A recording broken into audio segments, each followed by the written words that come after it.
शराब घोटाला। पिछले 2 साल से यह शब्द आपने कई बार सुना होगा।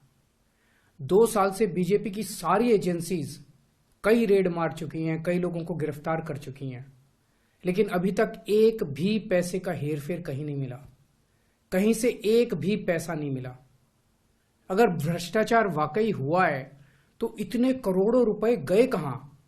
क्या सारा पैसा हवा में गायब हो गया? सच्चाई यह है कि किसी तरह का कोई भ्रष्टाचार हुआ ही नहीं।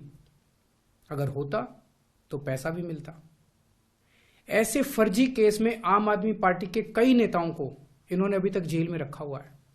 किसी के भी खिलाफ कोई सबूत नहीं है, कुछ साबित नहीं हो रहा, खुलेआम गुंडागर्दी चल रही है, किसी को भी पकड़ के जेल में डाल दो। अब बीजेपी मुझे गिरफ्तार करना चाहती है। मेरी सबसे बड़ी संपत्ति, मेरी सबसे बड़ी ताकत मेरी ईमानदारी है। झूठे आरोप लगा के, फर्जी समन भेज के ये मुझे बदनाम करना चाहते हैं, मेरी ईमानदारी पे चोट करना चाहते हैं। इन्होंने मुझे समन भेजे हैं। मेरे वकीलों ने मुझे बताया कि ये समन गैर कानूनी है। क्यों गैर कानूनी है? ये मैंने इनको विस्तार से लिख के भेजा है। मैंने बताया है कि उनके समन कैसे गैर कानूनी है, लेकिन उन्होंने मेरी एक भी बात का जवाब नहीं दिया।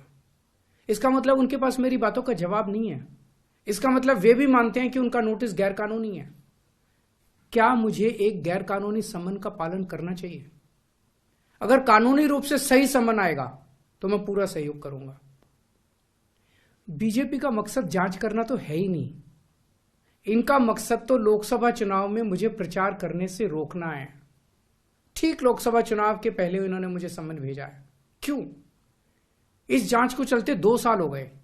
अभी ठीक लोकसभा चुनाव के पहले मुझे क्यों बुलाया जा रहा है? पहले क्यों नहीं बुलाया? सीबीआई ने मेरे को 8 महीने पहले बुलाया था। मैं सीबीआई में गया था, उनके सारे जवाब भी दिए थे। लेकिन अब ये लोग ठीक लोकसभा चुनाव के 2 महीने पहले मुझे बुला रहे हैं। तो बीजेपी का मकसद कोई पूछताछ करना थोड़ी है। इनका मकसद है पूछताछ के बहाने केजरीवाल को बुला लो और उसे गिरफ्तार कर लो, ताकि मैं लोकसभा चुनाव में प्रचार न कर पाऊं। आज बीजेपी